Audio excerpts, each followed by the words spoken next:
Ladies and gentlemen, how you doing? How you doing? I am Dark Riddler. Welcome to another coffee and conversation. Today, we have here the man, the football analyst, the football video game player, old school and new school style. The man who is now currently on his journey to becoming a pro wrestler. The one, the only Nelson Bulluck. What's going on, boss man? What's good, everybody? How you doing, Riddler? I'm good, Hanging in man. there. I'm Yeah, good. I'm I'm just good. hanging in there. Woke up not too long ago, so a little groggy, but we getting it done. Yeah. Like I was telling you, man, I've been trying to get you for about a half a year, man. I'm like Get, for real. I mean, we were trying to, y'all, we were trying to set this up forever, man. I've been trying to get this dude on here I'm because finally here. the amount of knowledge this man has on football, including old school and new school football games, is just amazing to me. And so I already know he was already excited for the college football 25 that came out Oh my recently. God, yes. So explain a little bit about yourself and what got you really into the football mentality mindset to the point where it was in games and everything else. Because I know part of it was the Tennessee Titans. Oh yeah. So I've been a fan of football for pretty much as long as I can remember, for the most part. Fun fact about me. Mm-hmm. I actually started out as a Packers fan because the first game I remember ever watching was the Super Bowl back in the day between the Patriots and the Packers, back when Brett Favre was playing against Drew Bledsoe. Mm-hmm. I was a Packers fan for like a little bit, then I'm like, so I'll tell you all the origin story of me becoming a Titans fan. So there's a movie, a Disney movie that came out like late 90s called Hercules. so Okay. Um, Hercules obviously like is based on like the Greek mythology storyline, like just like any Disney movie, they kind of just like fluff stuff up and like make it sound like it's a lot better than it actually was. I mean, Pocahontas, anybody like, but no, like so after that movie came out, we like me and our older sister, we both kind of got into Greek mythology more or less. Then I hear that the Oilers are rebranding to the Titans. So I was like, you know what? The Titans in Greek mythology, they were like the parents, essentially, for lack of a better term, of the gods. So I'm just like, you know what? I'm into Greek mythology. I like the color scheme. They got a quarterback who looks like me. So it's like, I'm just like, you know what? I'm a root for the Titans. Screw it. And being a Titans fan in general, man, like it's been a struggle, especially living. For those of you guys who don't know, I live in the state of Maryland. I live in the DMV. Obviously, we got two teams over here. We have the team formerly known as the Redskins, the Commanders, and we have the Ravens. Ravens and Titans were and still to some extent are rivals. So it's like being a Titans fan in this area ain't the easiest thing to do, but it's like, you know, it's my squad. I'm sticking with them. But yeah, I mean, growing up, I always played Madden. I always played NCAA. Like I was always playing Dynasty mode. I was always playing against like my older brother or my dad or my younger brothers or whatever. But it's like, yeah, like I've just always been into football. That's like been like my main. That was like my first real love. Like obviously, like we'll talk about wrestling later on. It's like I love pro wrestling as well, but it's like football was really my first love before anything else. Let me ask you this since you're a Titans fan, and I actually used to be a Titans fan myself back when Steve McNair was there. You had Eddie George and the miracle play that Yeah. happened. I mean, you you know Yeah. that could not have never happened, but Right. it happened. Like as much as I am a Tennessee fan, when they get into where it's talked about by scientists and they even sit there and say there's no possible way that play wasn't genuine. So Like another fun somebody dropped the ball, but fact. So another, that's all another conversation. And right. as Just a on that point, real quick, another fun fact. My father is a Bills fan. So it's like I gotta hear about how it was a forward pass, like pretty much anytime we have conversations about football, more or less. really, Yeah, like I mean, my both of my parents were born and raised in Buffalo. okay. My dad is a Bills fan, and I got to hear about that like all the damn time. But you know, it is what it is. Ref said it was good, so I Hey, can't argue about nothing else. apparently, well, you know what they said. The ref can't call what they don't see, and clearly, I don't know how they couldn't see that, but we not. I mean, I'm pretty sure somebody got fired that day, but They all the probably same, let me ask you this then: who is your favorite football player favorite player of all time or currently. all time?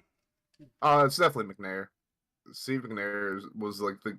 I mean, he was just the epitome of Titans football, what it's supposed to be. Because man, back like during those days, especially after the Super Bowl, I mean, that man was always playing through injuries. You know, he would very like up until like a certain point, like he would very rarely ever miss games due to injury. Like he'd just play hurt, or it's like if he wasn't playing, like he would be like the emergency QB. He was just a tough son of a gun, bro. He was tough. He's the epitome of what Titans football should be. I would say secondly is the man responsible for Nelson Bulluck, the namesake, Mm-hmm. linebacker Keith Bulluck. He inspired the Bullock part of my new uh, moniker online. Okay. But I mean, that man's like one of the most underrated linebackers to ever play the game. But I would say currently my favorite players on the team probably are Jeffrey Simmons. I would say Harold Landry and Amani Hooker. Those are my three favorites right now. Okay. What about all Titans? Like if you just had to pick a player like right now. Right now, Old school I or mean, new school? so old school. I really enjoyed Julius Peppers, who like when he played for the Panthers, and even when we like went to like other teams as well. That man was an absolute monster as a pass rusher. I mean, he just I mean, just the way that he got after the quarterback, like, you know, the way he just like, it was just like, you know, maybe 1 or 2 seconds off the snap. That man was just will his way to the quarterback. I mean, that man was so tough. Um, Another guy. Now, I'm also a Florida State fan when it comes to college football, so Yeah, yeah. I have huge love for Warwick Dunn. I mean, definitely one of the more underrated running backs to ever play the game. But Hmm. yeah. Let me throw you a few names, and you give me one word in your opinion that would describe them. All right, 100%. Jerry Rice. The GOAT. Yeah, Honestly, I'm talking about as far as receivers, not like the GOAT as in like NFL player, but it's like as far as wide receivers, like Jerry Rice is probably the greatest of all time. Deion Sanders. Versatile. That man could do so many things. Like, I mean, he was a good return man. He was a great corner. He was a good receiver as well. And he played baseball on top of that too. So it's like Prime was like definitely like one of the more unique athletes to ever play in the game. So versatile, Lawrence Taylor. monster. Oh my god! Like, if any of y'all have not watched like Lawrence Taylor's tape back in the day, that man used to just brutalize quarterbacks. Like, bro, he broke freaking Joe Theismann's leg and ended his career. So it's like that just should tell you everything you need to know. LT was that dude. Yep. Nah, it is crazy because anybody I've ever heard literally bring up a GOAT debate, they automatically bring up that dude. That dude is not on anybody's Like, list.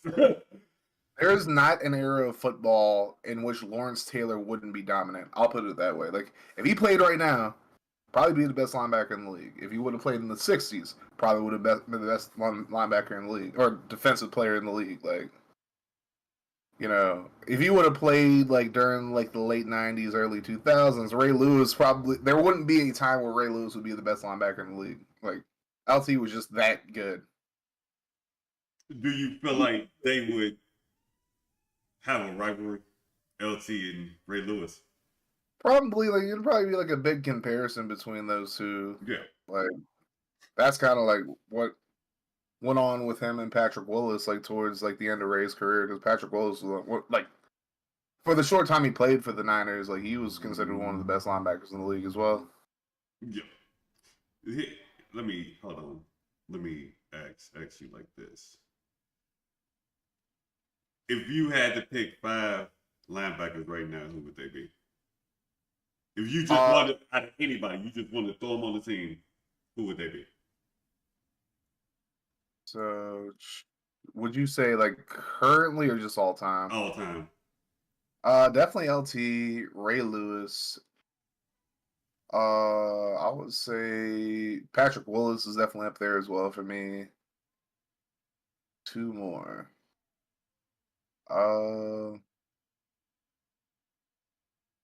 Let's throw. Here's a little bit of a wild card. Derek Brooks, who played for Tampa like for all those years. I know was a who dog. it is. Yeah. And then lastly, this is gonna be an unpopular one, but LeVar Arrington. LeVar Arrington was a dog, and that's just off top. Like that's not like without giving it too much thought, but like people really sleep on LeVar Arrington just because Washington wasn't a good team like for most of the time he was there. But that man was a dog. Actually, no, take him off. Put London Fletcher there. Matter of fact, London Fletcher was that dude. London Fletcher. That's another interesting. Dead serious. Like outright. Yeah, Arrington's definitely like honorable mention though. Like, but nah, you got to put London Fletcher there. Let me ask you this: why do you think when McNair was still playing for Tennessee, of course, what do you think stopped them from winning the Super Bowl? Jeff Fisher, if I'm being completely honest. I think Jeff Fisher, look, and I was like, everybody from the outside always says, like, look, Jeff Fisher got y'all to a Super Bowl. I'm like, no, I think the team was talented enough that, like, any coach would have been able to get them, like, to the Super Bowl. It's just, I feel like Fisher as a whole was just very conservative in a lot of the games that Tennessee played. Like, he's a defensive-minded coach, so he's not really focused on the offense like that. But at the same time, I'm just like, bro, like, I feel like at a certain point, he got exposed for just, like, being not that great of a head coach. And I think that we've had better, I think Mike Vrabel, even though he got fired last year, like, pound for pound, probably was a better coach than Fisher. That's just my personal opinion, but I think coaching definitely held the team back. That and the fact that the Ravens and Patriots started becoming like dynasty. Not so much the Ravens, but more so the Patriots. Ravens had a really good defense for a lot of years, but the Patriots were obviously the dynasty. But that definitely plays a role in it as well. But it's like I definitely think a lot of those teams that Tennessee had, especially like 2002, like those were talented enough teams to win the Super Bowl. It just didn't go their way, unfortunately. So you generally okay? Let me ask this then: do you generally feel like y'all could have beat the Ravens that year? I mean, we beat them the first time we played them. Like when we played them in Baltimore, we beat them. And then when the second game, that's like 2000 year they won the Super Bowl. The second game we played, our kicker missed an extra point. So then they drove. So they were about to score. It was like 17 all. Yeah. They drive down the field, and then Trent Dilfer throws a pick six. I think it was Perry Phoenix who took it back. Then our kicker at the time, Aldel Greco, just shanked the extra point. Ravens drive down the field, they score, so it's 24-23. McNair gets like the Titans into range for a game-winning field goal. Yeah. And then Del Greco just freaking shanked the hell out of it. And that was our second loss of the season because we only lost 3 games in the regular season. We lost to Buffalo, we lost to Baltimore, and we lost to Jacksonville as well. So, I mean, You know what? Now that you didn't mention that, mm, those three teams really at that time, the Bills I believe was still in a rebuilding stage. Jacksonville had a legit defense, and the yeah. Ravens. Well, we all know what the Ravens Oh, was yeah. back then. Well, that was like literally like the year after the Music City Miracle too. So it's like Buffalo went into the season still having a solid team. Like but that was like the first year out of like the many years they ended up missing the playoffs. But they still had like a talented enough team. Jacksonville was coming off the 14-2 season where they lost to us. Like all three of their losses ended up being to us. So they still had talent, but they had a down season. And then Baltimore was Baltimore. So, Yeah, I mean, but I Baltimore mean, was just purely all defense. Like yeah. that's how Shannon Sharp ended up becoming big time Shay, which He was really good with the Broncos too, but yeah. yeah, I mean, Shannon Sharp and Jamal Lewis kind of carried that offense because it's like, you know, always like everybody always talks about how Trent Dilfer won a ring. I'm like, he's probably the worst quarterback to ever win a ring. Granted, he played well in the playoffs. He played pretty damn well in the playoffs, but it's like, I'm not going to sit here and say the Ravens won the Super Bowl because of him when you have Jamal Lewis and you have Shannon Sharp, you have Kadri Ishmael, who was pretty good at the time.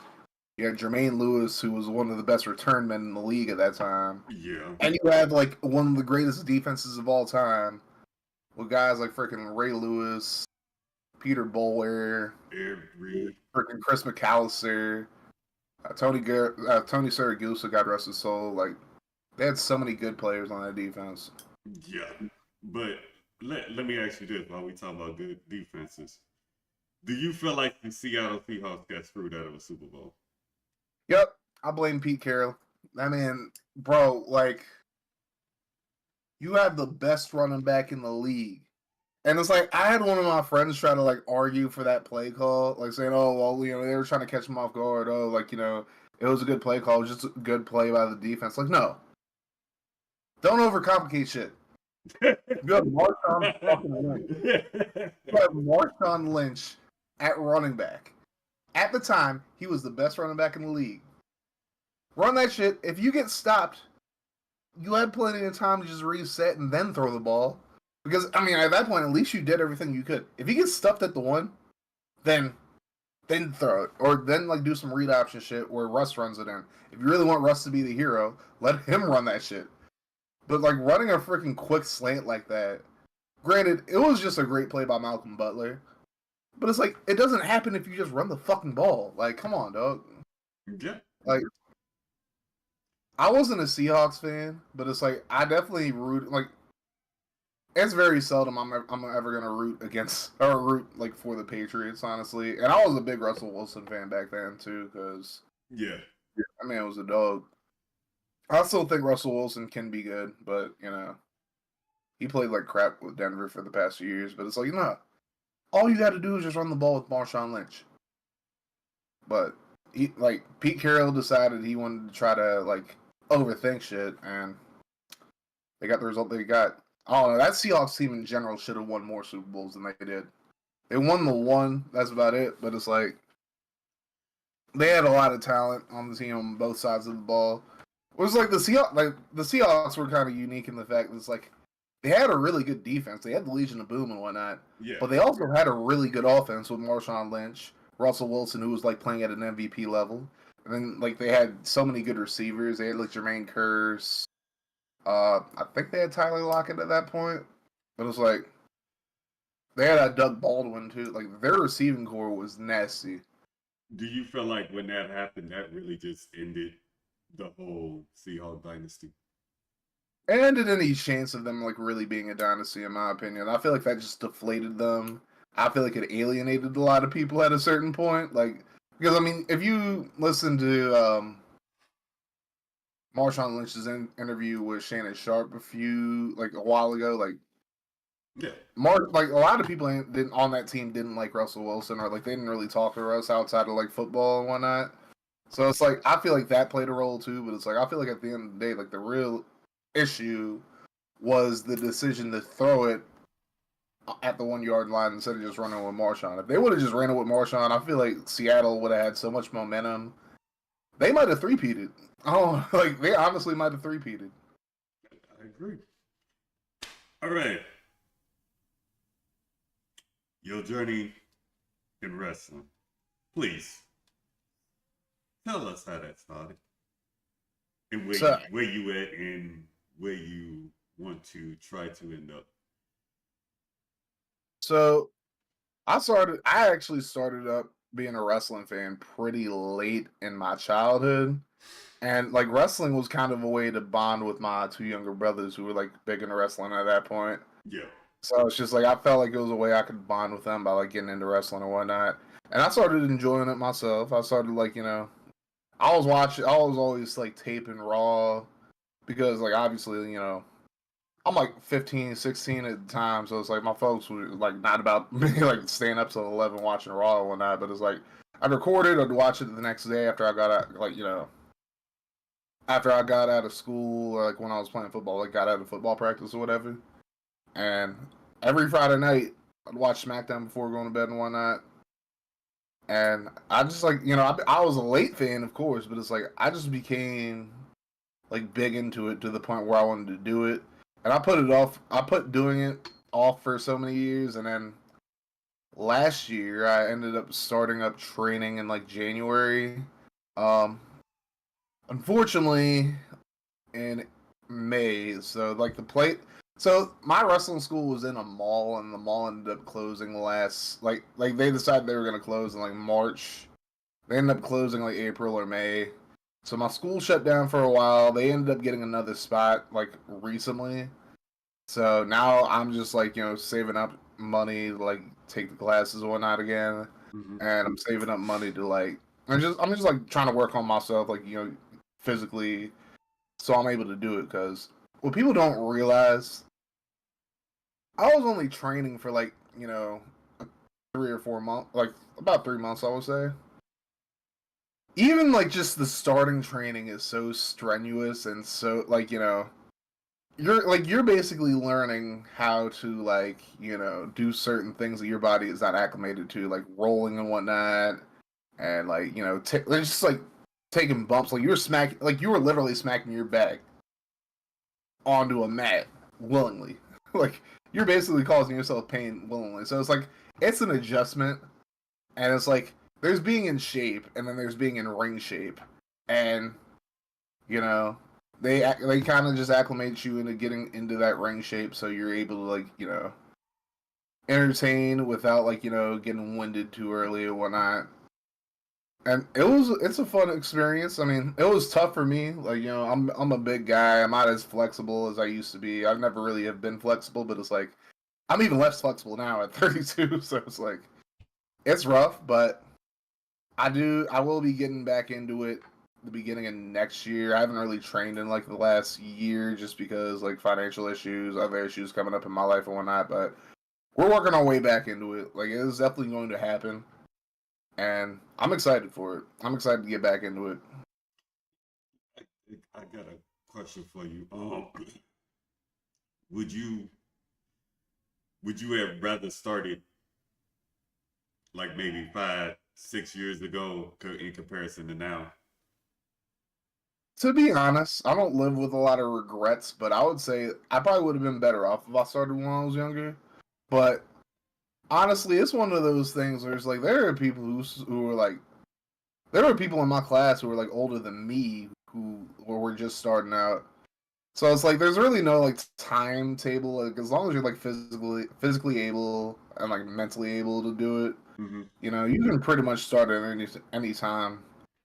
But I don't ever question like the timing of the universe at the end of the day. Like I feel like I'm exactly where I need to be right now. I'm exact like I was meant to start like in my 30s instead of my 20s. I feel like, but it would have been cool like if I would have like done it like prior. I feel like I'd be better off, but at the same time, can't question the timing of the universe. Oh yeah, and I was just talking. to my lady friend's son because he want to actually do it. Like, Okay. and I even told him because it's something in the area. They got a few schools here in Yeah, Fort Wayne, and I told him I was like, man, I'm 40 now. I was like, if I give me about 20 years younger, I probably would start. I was like, now the most I can do is be a manager and have some mic skills. Cause there yeah. ain't no way I'm putting my body through that. I'm willing to accept that. I'm okay with that. But you want somebody to do a heel manager role like a Paul Heyman or something? Lord forbid, there will never be another Paul Heyman. Nope. Hall of Famer, outright One of a 100%. kind. There will never be another one. But that's probably the most you'll probably get out of me. I can't put my body through that. Not at this age. I ain't gonna lie to you, sir. Like I Yeah. said, man, I give you all the power in the world because I personally want to see you get there, even if it's just the indies, bro. I would love Yeah. to see you pull that off because I know that's just great. That would be a great thing. And it's like even if I never make it big with wrestling, I just want to do it just so like I don't have the regrets later on in life where I'm just like, you know what, man, maybe I should have did this. Like if I stay on the indies like my entire career, that's cool with me. Like I'm doing it for the passion, and it's like if the money comes afterwards, that's cool too. Like but wrestling's like really one of those things I just really, really am passionate about, and it's like I don't know. Like the goal would absolutely be to like go to like a major company, like WWE, Impact, you know, even AEW. Like if they wanted to hire me too, like I mean, the goal would always be to like get to a major company. But if it doesn't happen, you know, I at least want to like put myself in a position where like I could make something happen. Yeah, if it just happens to you get a call or something, I get what you're saying. What's your favorite show right now? I'm really enjoying what WWE is doing right now. I feel like with Triple H taking over booking and whatnot, he's done.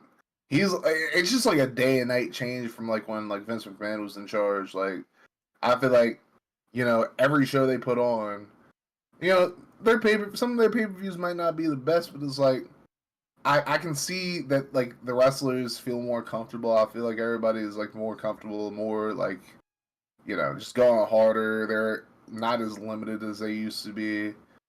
And I feel like Triple H being in charge is like a net positive for them 100%. You know, obviously they're under the umbrella, like the same umbrella UFC's under now, but it's like I feel like that's also a positive because you get a lot of like you can get a lot of talent from over there who like maybe they don't want to be like MMA fighters the rest of their lives. Maybe they want to do something else, so they can make the transition over to being wrestlers and whatnot.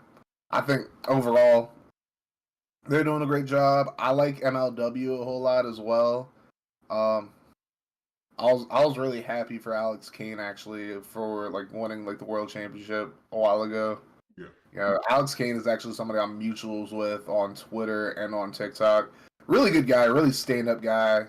He's very like he's one of those guys that really sticks to his guns, and he's really like you just tell like he's like one of those guys like very passionate about the things he talks about in general. He's very passionate about wrestling.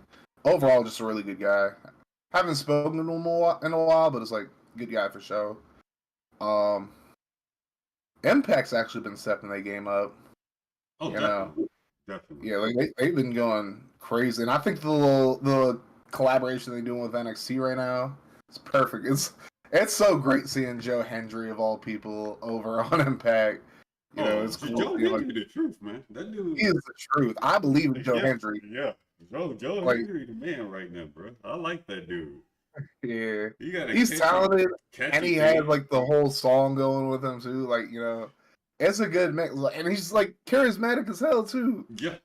I really feel like Joe Hendry's like up next now. Like, I feel like he's gonna end up being a world champion somewhere. I need to see him in LA Knight in the ring at the same time. I need to see that. Yes, bro, that's gonna feed families. That's gonna feed families right there. I need to see them two in the ring. Him and LA Knight. Dead Right. serious. That would just Lord have mercy. And I will say, even though I do feel like personally AEW is falling off a little bit, like I enjoy like some of the things they got going on. Like I really enjoyed the match that MJF and Will Ospreay had on Wednesday. Oh hell yeah! Like that, it was a long ass match, but you It was know, good. it was a damn good match. Like that's the thing. It's like everybody like wants to complain about some of these longer matches. It's like MJF has now had 2 matches within the past few years where it's gone an hour. He had a match with Danielson at that pay per view like years ago when he was still world champ. Fire match, and it's like now you put on a really good match with Ospreay. I mean, like, Will Ospreay obviously one of, if not the best, like in ring wrestlers right now. Yeah. And so you get MJF, who people really shit on.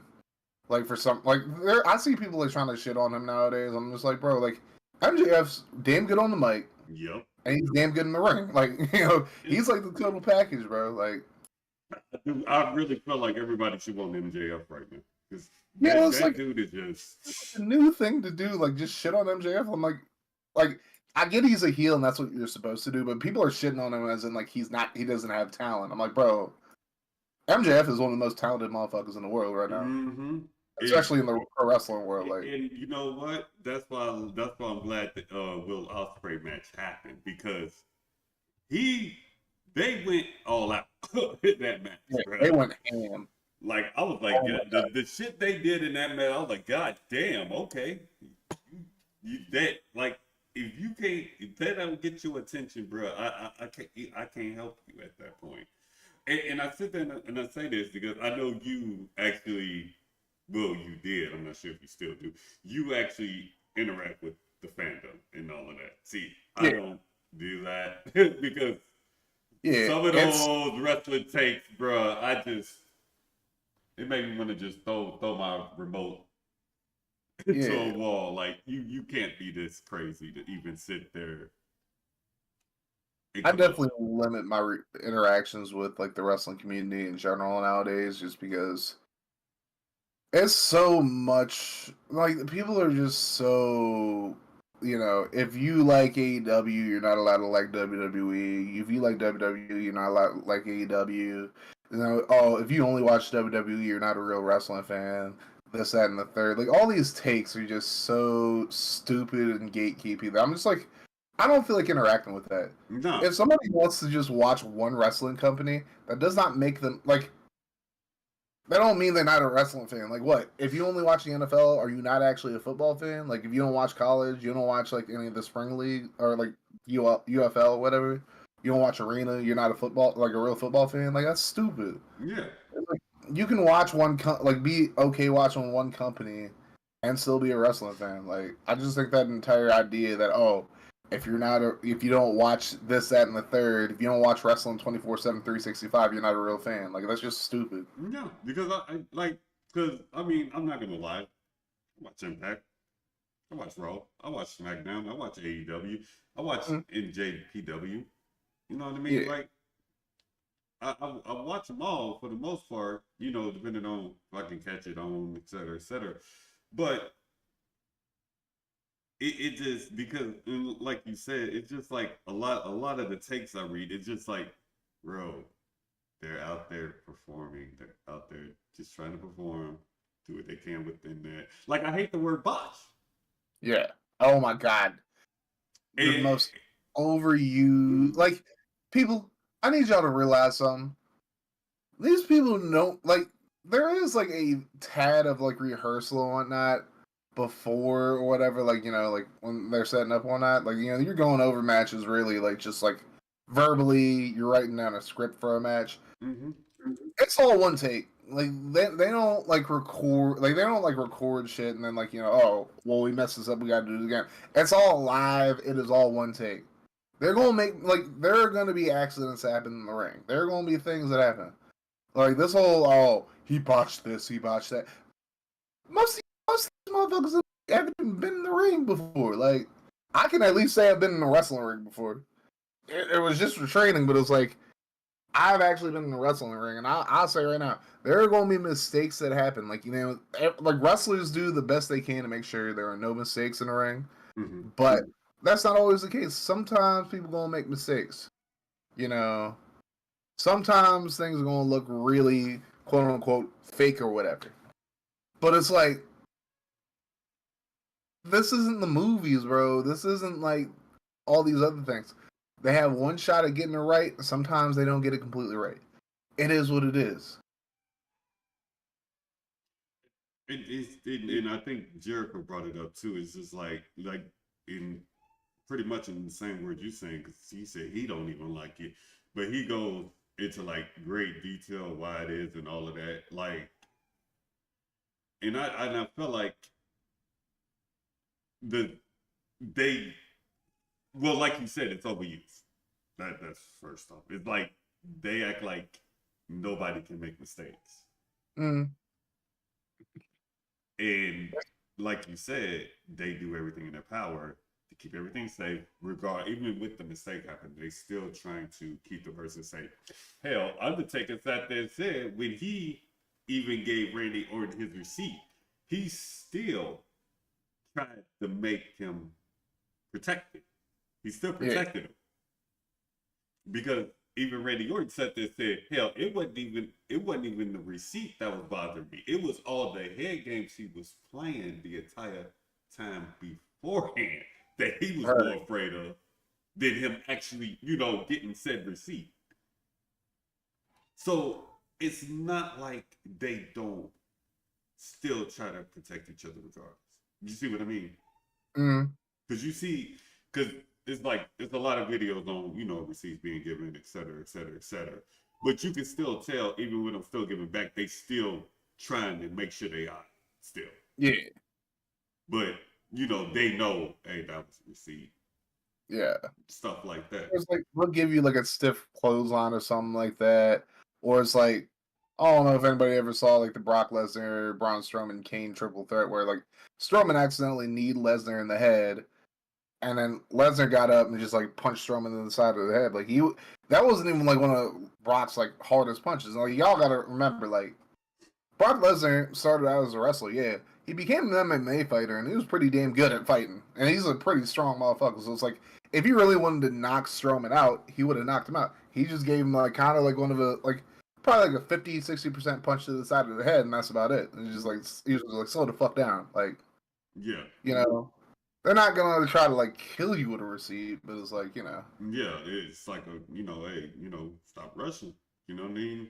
We got this because hell, Brock is, believe it or not, for all the hate Brock gets, Brock has done more to try to what's the word I'm looking for? I didn't lost my train of thought.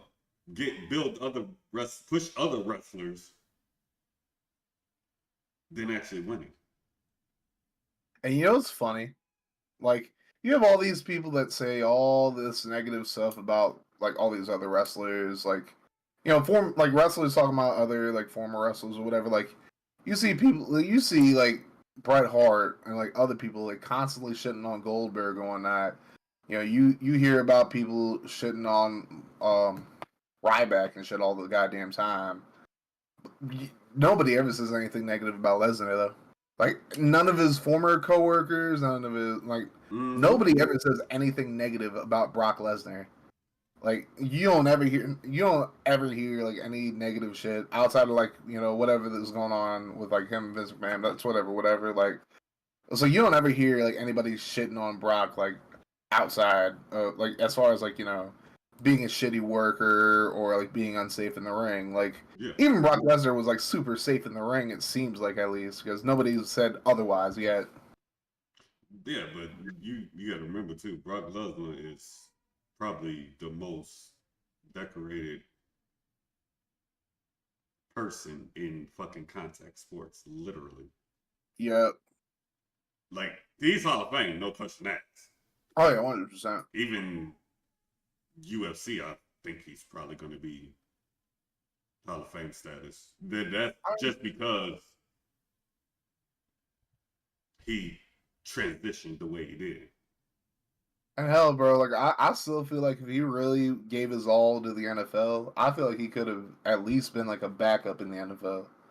Because I mean, He did pretty good work when like that one preseason he played with Minnesota. He just didn't want to. He just didn't have his heart in football. So it's like it is what it is.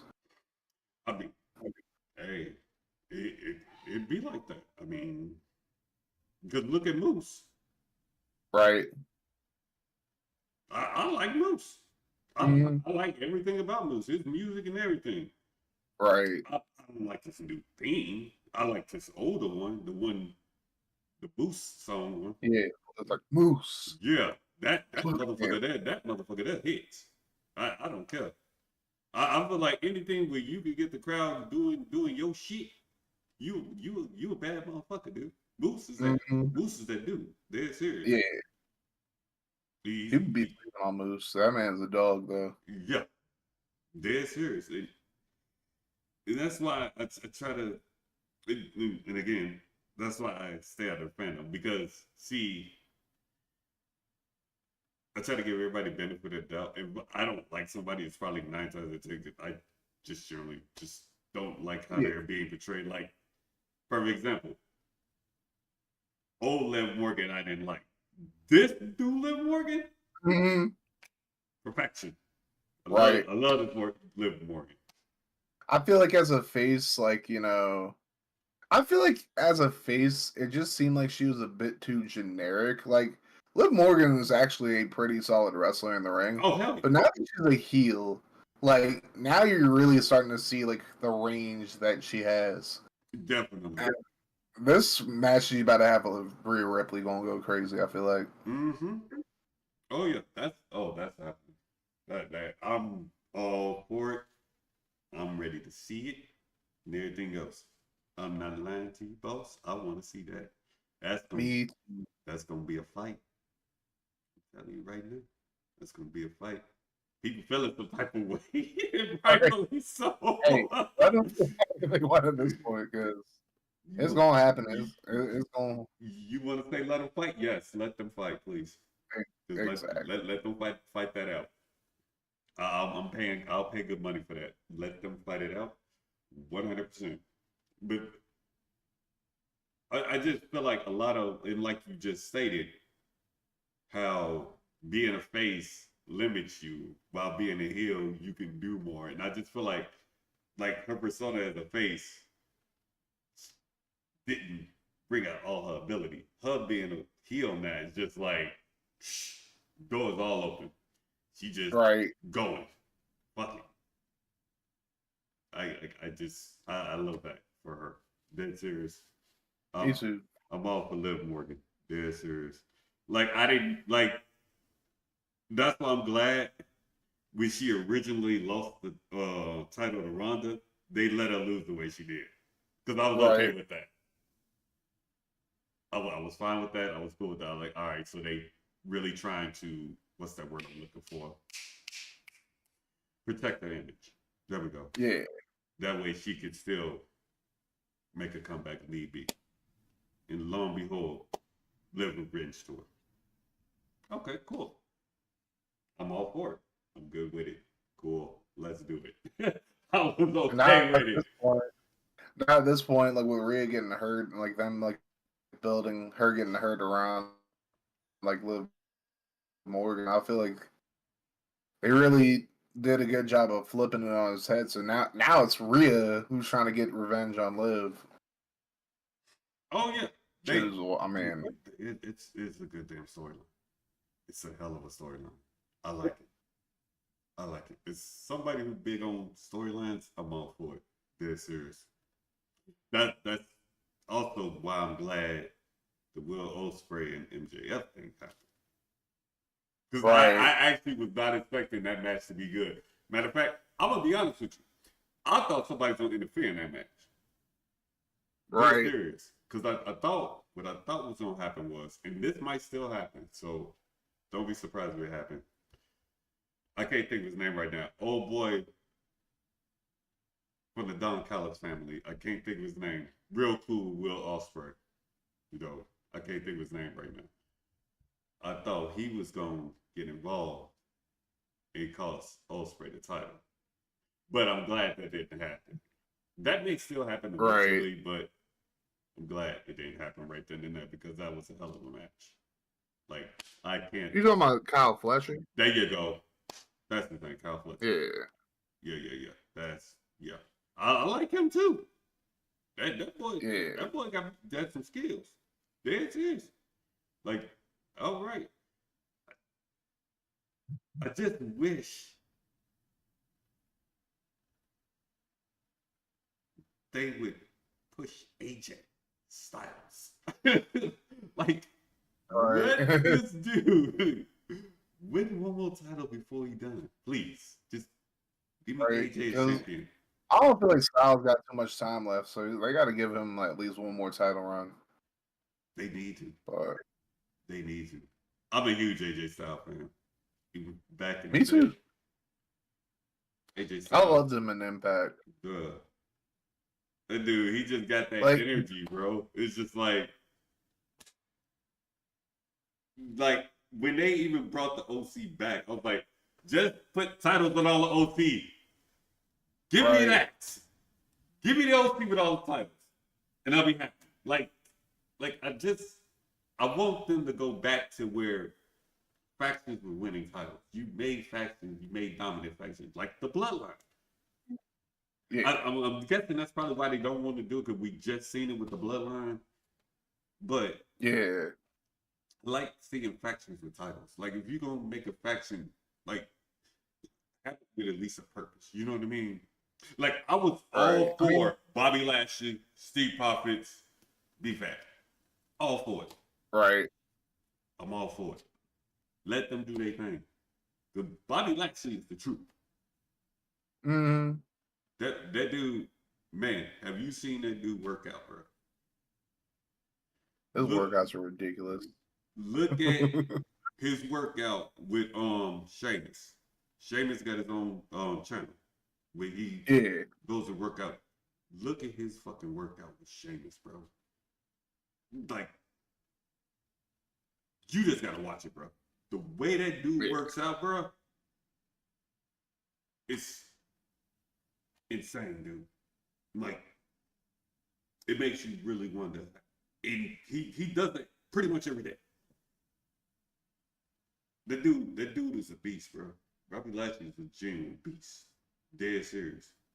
Wholeheartedly agree. That man's an absolute monster. Like I don't every day. Ain't no way.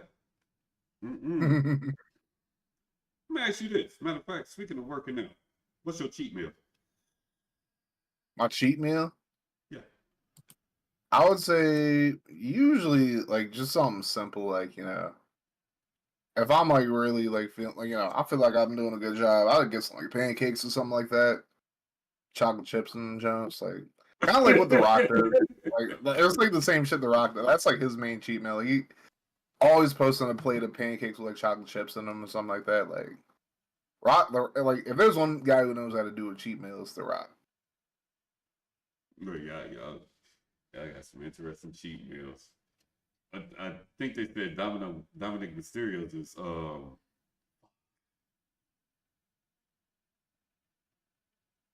was it? I might be wrong. Why do I want to say chicken tender? They said it before. It was a while ago because I think they asked Damian Priest about cheat meals and all that, and I think he said his. Because actually, again, Sheamus always asks them like what they cheat meals is and stuff like that. Like that's something like that's actually an interesting question to ask a lot of people who work out. Like, what's your cheat meal? I don't work out, so I don't have a cheat meal. I'm not gonna lie though. I have been eating a lot better since I moved. I'm not gonna lie. Yeah. I've been eating like a lot better, like because I actually, and what really did it, I won't lie, it's the fact that I actually moved twice. Because I even had to sit there and admit, like, if it wasn't for the fact that I moved myself first, I probably wouldn't have been as tired as far as the second move when I'd have had more energy. I still had energy, but it was just like I could feel it. I truly started feeling like y'all, I can give y'all 100%. we gotta hurry this up. Dead serious. Like, but let me ask you this: if you had a chance to just generally even be an assistant coach or offensive defensive coordinator for the Titans, would you do it? Do you feel like Absolutely. you would? I would definitely. I mean, I would definitely do my best in those situations. Like, because I mean, I'm one of those people who's like real critical of like play calling and whatnot. Obviously, like to some extent, like these like play callers and whatnot, both on offense and defense, probably know more about football than I do. But it's like I have coaching experience, so it's like it's not like I don't know anything that I'm doing. Mhm. But I would definitely like. I mean, if I was given the opportunity to do so, I absolutely would, and just do the best that I could. Do you feel like? Because even I actually want to know this. Do you feel like in certain cases the bad team is just due to coaching? I Or- feel like that's the case in a lot of situations. Like sometimes some teams aren't gonna have the same amount of talent, but a good coach will get the most out of the talent that he has on the team at the end of the day. So it's like I feel like, and it's like if you have players that don't want to give they all or whatever, like then you find the next man up who's actually willing to like put in the work. Maybe they're not gonna be as talented, but it's like they'll at least like work to get to where they need. Because it's like there are some players you look at on the field and it's just like you're getting paid all this money and it's like you're not giving your full effort, you're not working to the best of your ability. I'm just like, well, you gotta like you know it's on the coach to get the most out of his players at the end of the day, like regardless of any situation. And it's like having been on both sides of that, like the players do have some responsibility as well, but it's like if the coaching ain't there, you know the talent will only get you so far. Okay, then let me ask you this: Mm. what do you feel like the Tennessee Titans need right now? Better Um, coaching or better players? so I think they got the players now. I just think now, we just got a new coach. He was like the offensive coordinator for the Bengals before. So it's like I feel like if Brian Callahan can get the most out of his offense, like if he can like help develop Will Levis, I think this team's gonna be really good. I think they got a chance of being pretty damn good this year. I think I don't think that the Titans are necessarily gonna go to the playoffs this Hold on. year, but we'll see what happens. I mean, I do think the team's talented. We just got to figure things out. LG said the Titans and the Cowboys got something in common. They both need a miracle. I don't think the miracle. God, good God.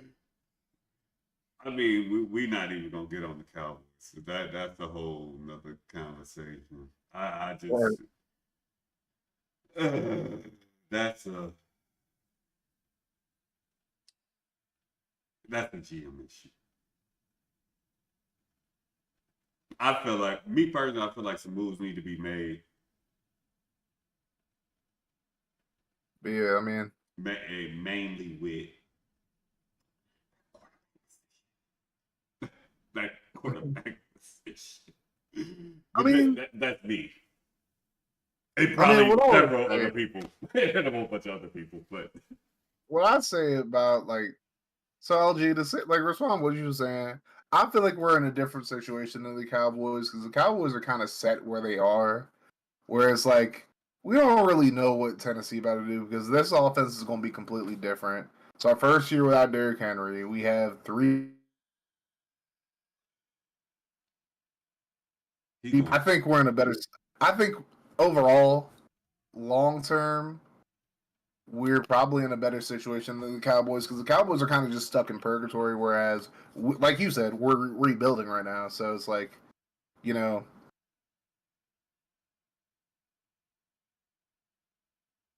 for like the last year or so. You And freezing up. now, like, we got a chance to actually, like, maybe see that this can be a better team. I mean, they spent a lot of money in free agency and, like, in trading and whatnot, whereas, like, we got the Chiefs' best corner,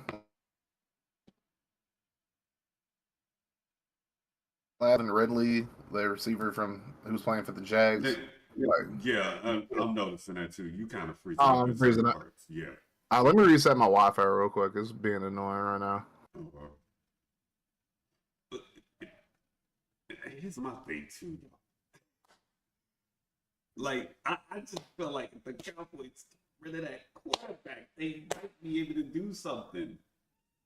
Yeah, they're just they're stuck with Dak right now. Like, they're in that's all I'm saying. Like, they're in such a bad situation because they're stuck with Dak, and it's not looking like they're gonna be able to get rid of him anytime soon. So it's like they're in a much worse situation than we are because you never know. Levis might end up being a really good quarterback for us. I think they feel like they get rid of Dak, he's gonna actually play good somewhere else. I think that's what they're afraid of. That's why they won't get rid of him.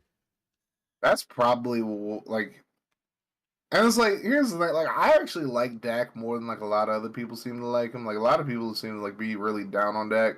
He can be a good quarterback, but it's just like when it comes like the big moments, he just like kind of falters. He just kind of crumbles like when they need him to like be the guy that they need him to be. Like, and that usually happens in the playoffs where it's just like, they need him to make a big play, he'll overthrow somebody or he'll like take a sack or something like that. It's like he has the talent to be a good quarterback in the league, but it's just like he's just like Tony Romo when he gets to the playoffs. He's just like, he just ain't the same. To be fair, I can say the same about Lamar Jackson. Yeah. Dude is fucking phenomenal. There's no question about Lamar Jackson. The dude is the truth. No question asked. It's just last season, that playoffs, I don't know what the fuck they were doing. Bro, I feel like part of that was the Ravens just stopped trying to run the football. And they were doing a good job of running against the Chiefs. Like, they beat the Texans because they were running the ball all over them. I'm like, bro, like, running the ball is working. Why are you not sticking with what's working right now? And they decide they want to start like trying to beat them by passing. I'm like, bro, it's a close game. Just run the fucking ball. Like, I don't like. This is what pisses me off about some of these like coaches in general. Like, just like the play calling, where it's just like something will work, and then they'll all of a sudden just decide we're going to deviate from what works. I'm like, just keep running the damn ball. Lamar's running the ball well enough. Like, and it's like their running backs had like 6 carries altogether, and I'm just like, bro, they're still running the ball well. They're just not. They're focusing on passing. Now, Kansas City had the ball most of the game, but still, it's just like if you fools just run the damn ball like you've been doing all season, you'll be fine. Y'all win this game. But it's like they just decided, nah, we won't deviate from our game plan, even though like they literally shit on the Texans the week before. Yeah. I'm just like, it's like they wanted to lose. It's like they wanted to lose the game. They were like, it's like you talk about like a lot. The one thing that's talked about a lot is like teams playing not to lose instead of playing to win. I felt like the Ravens were playing that game to lose. Like they were, and it's like they had the Chiefs dead to rights pretty much. Like they had them in their sights to win the game. And they're just like, nah, we're gonna just start passing the ball instead of like trying to run it, and thus they end up losing a very close game that they really, really should have won. Let me ask you this because this may be kind of controversial towards that. Do you feel like at some point if a quarterback don't feel like he being given good plays, do you think they should just take the game over themselves and say fuck it? Well, I mean, Peyton Manning used to do it all the time. Tom Brady used to do it all the time. Like, unfortunately, that's one of those situations where it's on the coach to allow the quarterback to do it. But it's like sometimes I kind of wish Lamar would just like call an audible, just be like, you just make a read at the line of scrimmage, be like, oh, this is supposed to be a passing play, but if we run the ball, it's wide open. Like if he just makes that check and just like, nah, I'm not gonna pass here. We gonna just run it. Then I feel like they'd be better off. But obviously, like that's like a really hard thing to do in some situations because some situations, like the coaches want total control. They don't want their quarterback to deviate from what they're running. But it's just like obviously it wouldn't slide in like high school or college, but like the NFL, like you paying these quarterbacks like hundreds of millions of dollars, like you might as well give them more control over the offense. And I agree. But in the defense of Tom Brady and Peyton Manning doing it, they Yeah, had they're especially Peyton legendary. Manning, yeah. And Peyton Manning literally when he was on the Colts, every single damn person who could catch a football knew how to catch a fucking football. So it's like Right. he just threw it in the air. Go get it. Fuck it. That's all he had And to do. he was basically their offensive coordinator on the field, where he's like, they would give him like 3 plays, like 2 passes and a run, and he just he would just make the call at the line, like tell him, all right, we're doing this. Like he really was just the offensive coordinator, like on the field though. Yeah, but I'm actually like I give him and Tom Brady credit because they both went to other teams and they still won one. Yeah, Like,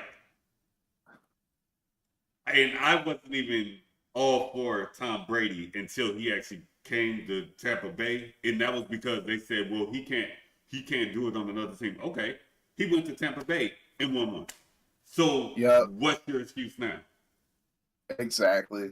And he almost, I mean, he was very close to getting Tampa in a position to win a second one too, if it wasn't for the Rams just clutching up at the end of that divisional round game, like Yeah, because he led them down the field, score a touchdown, and the Rams like just got this deep pass that ended up going for a touchdown. I'm like, damn, like this. I mean, Tampa was so close, and then like his last year, like they just kind of crapped out, and there wasn't much they can do about it. that was But honestly that was just a damn good play. I ain't gonna lie. If I had to lose anything, it'd be losing to that because that's out of Tom Brady hands. right, Like outright. he didn't do nothing about that. Like he did. I mean, they were down by like 14 up until like 3 minutes to go in the game. Then they got a touchdown. They got a stop. Then they got another touchdown like late in the fourth quarter, and then Matt Stafford just clutched up for the Rams. Even with Eli Manning, everybody tried to get heat for Eli Manning because of his first touchdown. I mean, first Super Bowl win. Right. And I'm like, okay, granted, I understand what happened that season. And I understand why people may have claimed that his first Super Bowl was a fluke and was practically handed to the Giants. I'm like, okay, the very next season, they win again. Okay, where's the fluke at now? Because there's no way Right. he won twice in a row. And it's like, I don't even know why they called the first one a fluke either, because it's Because just like, bro, the thing with the Patriots that happened. yeah, like they beat a team that went undefeated at the end of the day. Like people Yeah, can say whatever they want. The Patriots did not lose a game that entire season up until the Super Bowl. exactly. It's like they beat an undefeated team that they lost to at the end of the season that year. So I'm just like, bro, like you can't really call it a fluke. It's just the Giants found a way at the end of the day. Like the David Tyree catch was wild, like one of the craziest plays that ever happened in the Super Bowl or like a football game in general. But it's like it happens, and it's like if the Patriots were as good as they were, I mean, bro, you have Randy Moss, you got Wes Welker, you got Julian Edelman, you got all these other guys in the offense. Like the Patriots should have blown them out, to be honest with you. But Yeah, yeah, because that's all they was doing all season. Brady the right, Mouse. Oh yeah, just throwing it right up. I'm like, the Mouse should actually have a Super Bowl. right. It's still crazy to me that Randy Moss never won a Super Bowl though, because I mean, the Vikings teams were really good that he played for. It's like they had so much talent. Like, granted, he played for Randall. He had Randall Cunningham his first year, like the year they went like 14-2, whatever. And they basically only missed out on the Super Bowl because they missed the field goal. Their kicker, who had not missed the field goal the entire season, ended up missing one to win the game. But it's like, you know, let's just ask. I want to ask this to you personally because I know how animated you are about football. Do you feel like at some points in the NFL that it's rigged? I feel like anything that has betting, I feel like anything that has like betting around it to some extent is rigged. I don't know how much. I don't think it's as scripted as people think it is, but I do think it's like. I feel like you'd be like anybody would be crazy to say that. Oh, well, it's not at all rigged. I don't think it's as rigged as like people try to make it out to be. Sometimes I think sometimes better teams just win, but I do think that there is some extent to which any sport, including football, is rigged to go one way or another. Yeah. There's no way it's not. Like honestly, you got all this money that's bet on, that is like bet on and whatnot. Yeah. To the point where I feel like it'd be crazy to not have it be somewhat like rigged or not have like certain teams get certain benefits. Now I don't like it, but it's like at the end of the day, like it is what it is.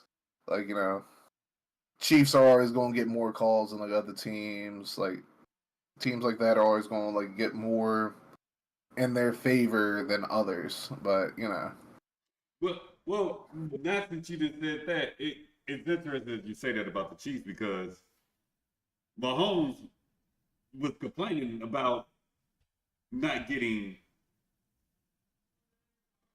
certain calls, et cetera, et cetera. I'm like, bro, he gets more calls than like a lot of other teams do. Like he I feel like he realizes that, but it's like when he doesn't get those calls, he just like starts coping about it. I'm just like, bro, you get more calls than the vast majority of quarterbacks in the league. Somebody can just breathe on you, they'll get called for roughing the passer. Like, stop playing.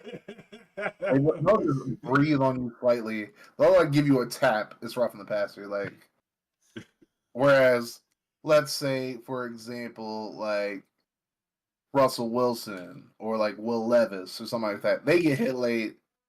Nobody calls anything. Like, Yeah, because I hate the current state of the league. I'm not gonna lie. I just liked it when it was just like motherfuckers play. I like that league.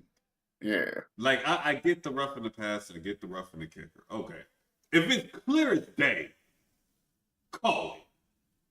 But right. like you said, it's getting to where now it's just a love tap, and people Or are it's like getting you calls. push the quarterback and then all of a sudden it's rough in the pass. Like that's silly to me. Like, no, just let them play, bro. Like, and half the time it's not even like they're trying to like hurt anybody. It's just like they're trying to get the quarterback down so they get. Or it's like the quarterback will have just thrown it, and it's like you can't stop your momentum. Like they even try to stop their momentum now, and they'll still get like these ridiculous ass calls going against them. I'm just like, bro, like they're not like the quarterback just threw the ball. Like how? What do you expect? Like you expect like a grown ass like 265, 6'6" defensive end to just stop on a dime like that? Like it's a little ridiculous. Like you can't expect them. Like even someone like I get all like the unnecessary roughness calls too to a certain extent. Like if somebody's like Vontez Burfict, they're trying to take somebody's head off. Absolutely flag them, get them out of the game. But it's just like it's really hard for these grown ass adults to stop themselves. Like these are like athletes. These are like the best athletes in the world. It's hard for them to stop like running like at a certain point. Like what you want people to run like half mass like all the time. Like the game's not gonna be as fun at that point. And I agree with that because I can imagine you trying to tell a Ray Lewis, trying to tell a Lawrence Taylor to stop halfway in the fucking. Like, no. They're not gonna stop. They can't. They generally cannot. Because I've seen Ray Lewis at full speed hit the shit out of somebody. Right. You not really go. That man is not gonna stop on the down. Right. And like you said, It's, Lawrence Taylor literally broke somebody's leg, bro. right. Like, how, I just do you feel like the league has gotten soft because of all of Oh yeah, the absolutely. rules? Absolutely. I feel like I get it because like the whole CTE thing, they kind of have to like you know soften up on certain things, but it's just like I feel like they've gone too far to where it's just like there's so many ridiculous calls that they have, and it's just like, look, I get it. You're trying to protect people so they don't end up being debilitated like everybody who played in like the 80s and 90s are now, but it's like I mean, all of us that have played the sport, even people who haven't played the sport, we all know if you sign up to play football, which is like one of the most violent sports in the world, you know what you're signing up for. Like, same thing with like MMA, boxing, or whatever, like even hockey. Like, you know what you're signing up for. Like, you're signing up for a sport where you're gonna get hit, you're gonna get hurt, you're gonna get potentially injured. Hopefully that doesn't happen, but it's like you already know what you're signing up for when you're playing football. And that's why, like, some of the stuff is just like annoying. Like, I get like player safety and whatnot. Like, I get that you want to make the game as safe as possible. There's only so much you can do to make a sport like football safe. Like, I don't know. Like, at a certain, like, everybody keeps saying, well, like, we're like this close to being like a flag football league. I'm like, I can see it because it's like they're like trying so hard to like dumb like dumb down, where it's like defenses can't even play defense anymore because if you even tap the quarterback, you're gonna get called for roughing the passer. You hit somebody even like a second late, they're gonna throw a flag. Like at a certain point, like they can't even play defense at this point. And don't even get me started on like the targeting shit in college. Just like you know, where they doing reviews to figure out whether something's like targeting or not. And I'm like, look, if it is very clear as day that somebody is like headhunting, they're aiming for the head purposely, I totally get ejecting them. Like, cause like the objective of the game shouldn't be to like actually like try to kill somebody. Yeah, yeah. What? But it's like, if somebody accidentally, if it's like incidental contact and it's very clearly incidental, I don't think somebody should get ejected for that. No, and I will admit the amount of penalties that's being called really across both have increased a lot. Yeah, I mean, like to 100%. ridiculous numbers.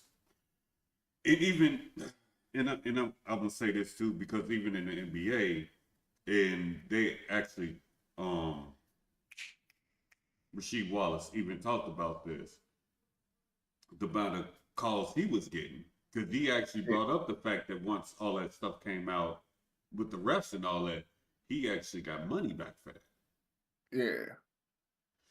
because Because this little, I mean, Rashid was getting called for a lot of different shit. Like, I'm just like, bro, like, he's just playing basketball. He ain't trying to hurt nobody. yeah, I think he didn't he have a record for the most ejections too? Yeah, it wouldn't shock me. I mean, Yeah, Draymond Green's coming for his title right now, though. yeah, I Like, agree. I don't feel like like, was Rashid like somewhat of a dirty player? Sure, but it's like I don't think he was as dirty a player as everybody tries to make him out to be. Um, Draymond probably is, but you know. Oh yeah, I mean, do we need I to mean, pull up shout out to that? Drake on That? Like, I'm, um, I'm like, bro, like you're doing too much, Draymond. Just relax. mm-mm. Ain't nothing about the after no more. That Mm, dynasty probably done, sir. Clay well, gone. Clay's already gone, so it's like Yeah. that's the first domino to fall. We'll see what happens now. Nah, I mean, I'm actually interested in seeing how Luca, Kyrie, I'm pretty sure staying. Yeah, But with Clay done that too, Yeah, Luka, Kyrie, and Clay is gonna be a crazy trio to have. Good God. Mm-mm. But that's what I'm saying. Because I hate the fact that they lost in the playoffs. But I get Yeah, it. You could clearly see who had the better team. yeah. It was only a matter of time before the Celtics won the championship, though. I mean, they've been having so much talent on the team. I mean, freaking Jason Tatum and Brown, like Brown, those two. Yeah. No, Jason Yeah, Tatum shut up a lot of fucking people. I'm telling you that now. right. Jason Tatum shut up a lot of naysayers. They can't Yep. say nothing now. That man got a title.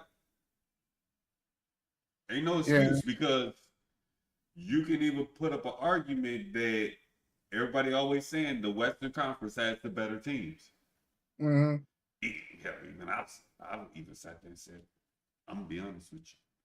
But I'm telling you now, that boy Anthony Edwards, Yep. Oh, he up next. cool boy. I That mean, dude, the way the Timberwolves are balling this year, man. Like, I they mean, first and foremost, like they they took down the Nuggets, so it's like that should just tell you everything. I mean, they are definitely up and coming. They're a young team. mm-hmm. I feel like, with him, Cat, and McDaniels, like that's a good trio to have. I feel like, if they can add like one more piece, one more younger piece, they'd be fine. Like, Then that's what they. I feel like that's what they need because yeah, because let's be honest, the Cat is getting up there now too. What I said, like if they gonna win, they need to win like that. yeah. Like I think they gotta, I would love to see Cat win one, but love yeah. Because I mean, he's stuck with them for it ever.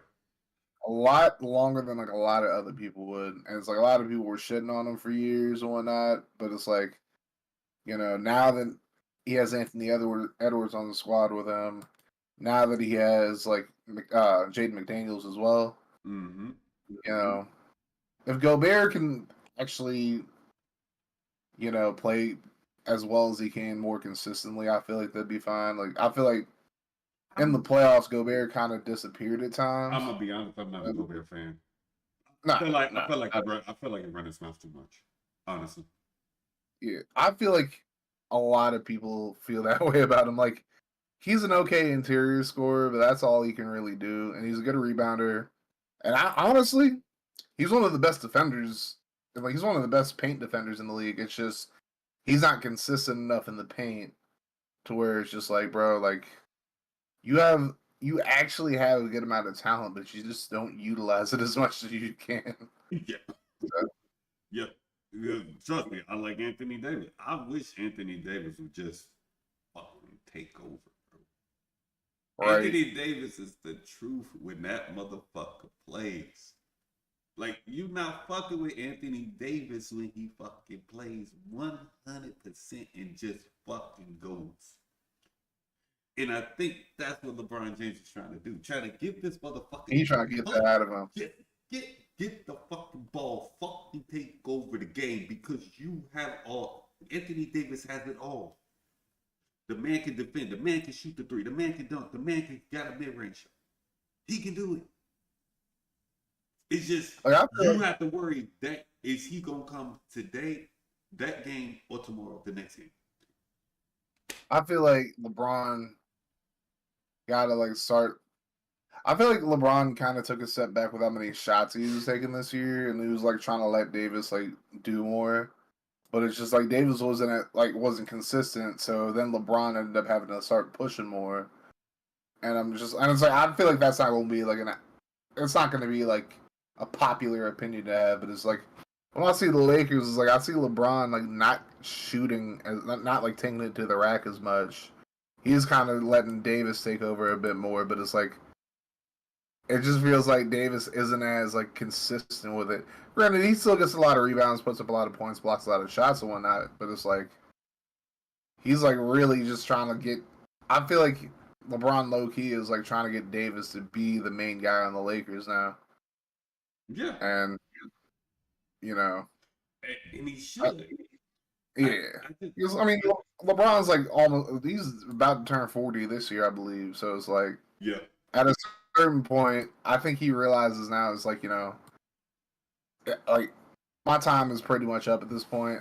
I'm gonna let him take over, and I think that's the play. I mean, like I know, like everybody assumes he's gonna pass the torch to his son, but it's like as far as the Lakers are concerned, like I feel like he's trying to pass it over to Davis. yeah. But they do need a point guard. Oh yeah, 100%. That's the thing about the Lakers; they have so much talent on their team too. And it's just like, you know, I wish, honestly, and a lot of people ain't gonna agree with this. I wish they would have got Chris Paul. yeah, and they would have got Chris Paul, bro. It just, It's like D'Angelo Russell is good, but he's not like Chris Paul good though. Even like now, like Chris Paul still is talent, still has enough talent to like do something. or if they even run into, why the hell didn't they go get Paul George? I mean, the Clippers for some reason didn't keep him, but that's a whole other conversation. Right. But my my thing is this with the Clippers, like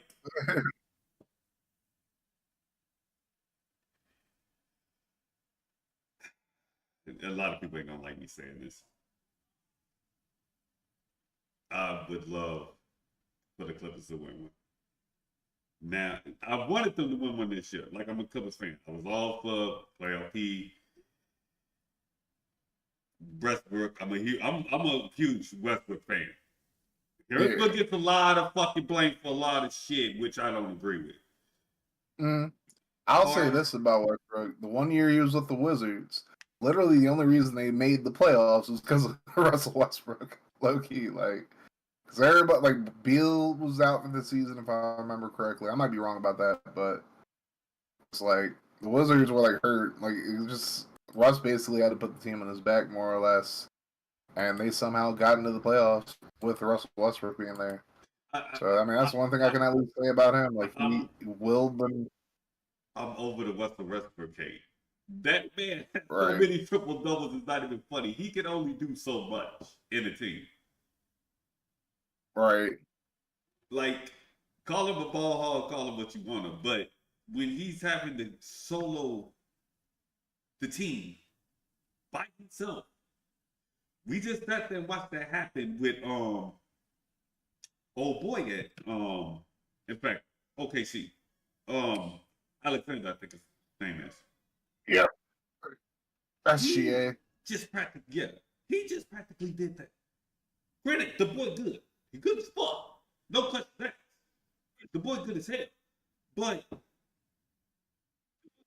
everybody keep every team can try to put the blame on Westbrook. Westbrook literally chose to go on the bench just so that Harden playoff Heat Right. could start. He made the choice to go on the bench. Like, hey, I'll sacrifice my father.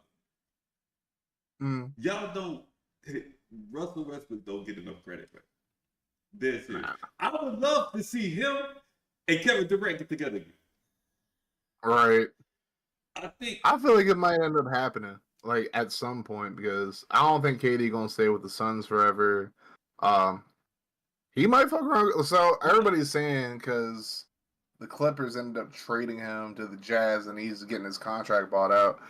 Everybody's saying he's going to the Nuggets. But if he went to the Suns and teamed up with Devin Booker and KD, that might be the squad, man. That might be like what helps them get over the hump, because Suns have a good team, but it's just like they need something they're else. just missing. They're just missing pieces right now. I mean, yeah, because they don't like. Mind, I'm a big Devin Booker fan, big KD fan. I love them being in the Suns. No question that. right. I do feel like if Westbrook went there, they would be able to do a lot more. Yeah. It would open the floor more. Let's say it like that. Because a lot of people on the minute they scared of Westbrook because you don't know what the fuck Westbrook gonna do. Right. Even if he's still coming off the bench too, like I feel like it'd still be a good overall squad just having him, KD, Booker, Beal, like Yeah, but I just hate the fact that this has turned into a 3-point league. I really don't like that. I don't like sitting there and watching threes being shot all game. right. Like, granted, Steph Curry, the man. Like, that motherfucker just throws up shit that goes in. Like, there's no questioning that. There's no even arguing that. The man just throws up shit. That shit goes in. Klay Thompson, shit throws up, shit goes in. But like, what happened to the drive plays and all of that? Granted, you got Anthony Edwards, John Morant, Alexander.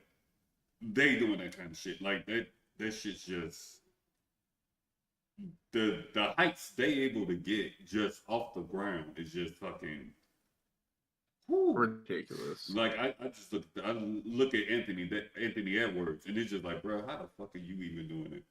You look at John Morant like. See, that's part of the reason I don't watch NBA as much. Is like let's just jack up a bunch of threes and not play any actual offense. Nobody plays any actual defense. Yeah, it's like watching college basketball is just a lot more entertaining at this point. And I even said that like even college football is just like you don't see other than as you brought up the targeting call. Yeah, I don't know how that's. And I feel like